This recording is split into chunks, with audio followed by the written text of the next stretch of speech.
Alright, kind of a response video to a couple of response videos to Nicotine's 5 Questions for Atheists, which were pretty good.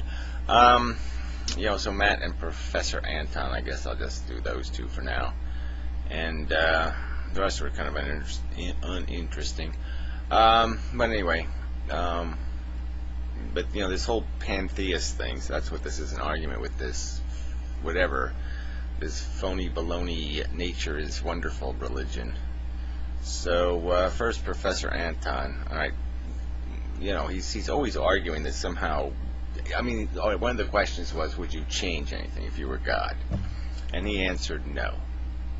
So if he had the power to change the world and fix all the blight, all the nonsense, all the bullshit, he wouldn't do it.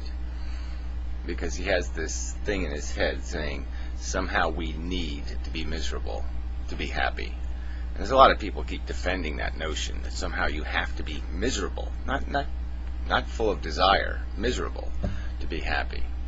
And it's just a pile of crap. You don't need to be brutally harmed to love life. You really don't. And if you're harmed enough, it'll take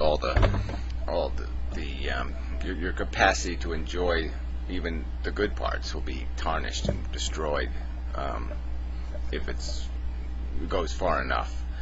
So anyway, but it's just this whole idea that it's somehow a DNA molecule, the chemistry knows what it's doing, and the fact that it goes through this whole evolution thing, creates these desire machines, all this, somehow it's just, we're supposed to just take it as a given that it makes sense.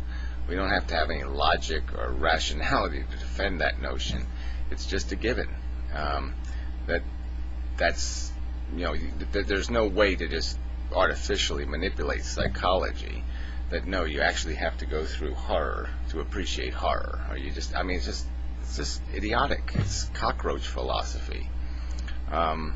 There's no reason not to substantially change the world if you have the power to do it.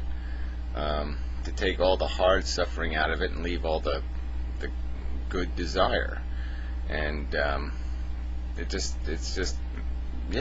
maximize the equation. This satisfaction thing.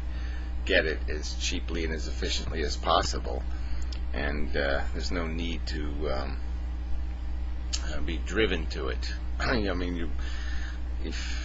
whatever. It turns my guts to think that people can just sit there and look at the world and say, yeah, this makes sense, that this is good enough, that we should all consider it a gift. And that's part of his rhetoric, was this gift, the gift character. Appreciate the gift character of life. It apparently has a gift character to it. It doesn't come with a bunch of gnarly strings attached. It's not a horrible risk. It's like the gift of a loaded gun with a hair trigger. It's not a good gift. So anyway, it's just a horrible video. Anyway, alright, so moving on. So Matt did his usual hour on the subject. It really wasn't that long, 17 minutes or something. But anyway, and didn't really answer the question. So one of the questions was like, what's your evidence for your God? What convinces you? And so he didn't really say anything. He said transcendent a lot. So somehow we're transcending. Nature's transcending. When hydrogen turns to helium, it's transcending itself to convert into another element, and on down the periodic table, I suppose. And then when those elements combine into compounds on Earth and turn into a droplet of water or something, that's transcending again. There's a big event happening here. It's meaningful, significant, profound, and I think sincerely believes that this whole thing is somehow designed to create animals that have, as a survival tool, a scheming brain. And even that's a big farce. It's probably not even the right word, but it's a fantasy. Nature likes to keep it simple, stupid. Well, that's how it does it most of the time. 4 billion years of evolution, and it doesn't do this human kind of thing. Is not the game. The game is a simpler game, and but tools really do. They make you more vulnerable and more destroyable, not as hardy. But yeah, sure, they're going to give you advantages the more tools you have. But then you're more dependent. It's like if you got too many features on the car, then there's a lot more things that go wrong, and your car won't work for some dumb reason, like the windshield wiper's stuck and you can't drive the car or some kind of bullshit. And that's sort of what we've become. We're not very durable if it wasn't for the fact that we can create artificial durability by manipulating the environment. All right, the second question was, I probably should have, I did write down the questions. The morality of God. So for his interpretation, his conversion of that was just to ignore that question altogether and just say, well, I don't believe in a God. But it would be, basically the question would be, is the efficiency of this world, how it functions, what its cost, the suffering that's been endured. So to me, that would be a good way to rephrase the question. I mean, is there anything nature can do that you won't justify? I mean, if it creates a double AIDS virus, is that enough? Or a triple AIDS virus, or something that kills 4 or 5, 10 times as many people, or kills them more, hard to imagine, but even more horribly. How many Holocausts do we have to have? How many world wars? What if 90% of the human population was killed in a horrible war and they all died really slow and miserable and it was just awful? What would you still be saying? Oh yeah, it's a great game. Let's keep on playing the game, even if we're going to just run into that same brick wall again. So anyway, just completely avoided the question. But that would be sort of the question: is what's the efficiency of this thing called life, and exactly how bad does it have to get before you say it's bad enough?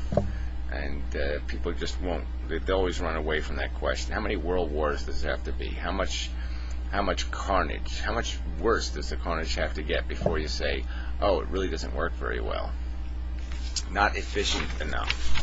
Too much pain for too little gain. When how much pain do I have to create? I've asked the question kind of directly, but yeah, I mean, how many, what's the scenario if 1 in 10 babies died, before they reached their first birthday? Would that be bad enough, or would it have to be 50% of the babies, or would it have to be 90% of the babies, or 100% of the, I mean, what kind of thing, what kind of horror would it have to create before you'd say this system is broken? So anyway, number 3 was, would you change anything if you had the power to? Yeah, Matt avoided that one too.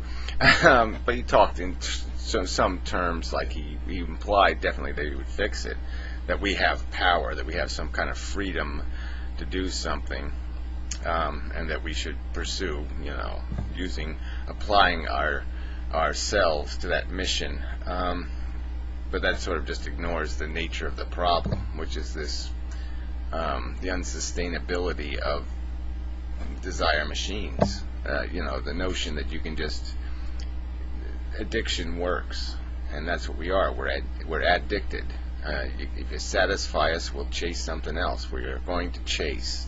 It's the nature of the beast. And unless you create some kind of world where chasing is really, really easy and cheap, and it doesn't cost anything, and it doesn't have any price tag, I don't think it's going to work. All right, 4 was, what evidence? It's sort of like the first question. I mean, what evidence do you have that distinguishes your fable from other fables? So, yeah, Matt sort of ran from that one too, because I guess it's not really perfectly applicable. I mean, he doesn't have a book of dogma for this Guyia crap, but he does do a lot of Buddhist, preaching, and so maybe he could defend that versus some other fable. When you take the part of Buddhism that's describing a reality, and whether that description is accurate or not. So anyway, but yeah, it's Matt's sort of like the Mother Teresa thing. We're all just, it's sort of Professor Anton. I mean, somehow all this suffering is all It's okay. It's a gift to God kind of thing, a gift to the nature thing. Like we should sacrifice ourselves, you know, at the totem pole of nature's ambition to create its little Frankenstein monsters to go cover the world. All right, number 5 was, would you want to know the truth? Yeah, if the truth was different than your fantasy. And Matt didn't say anything about that either. So anyway, I think Matt knows the truth, and that's probably why he didn't answer it. But Matt does cling to little things like, oh, we don't have a videotape of the first cell reproducing, so therefore it could have been a god. And so he plays these kind of games. He says he's not a believer in the cliche religious, all-powerful being creating the universe thing. But when it comes down to it, he likes to use that as an excuse to justify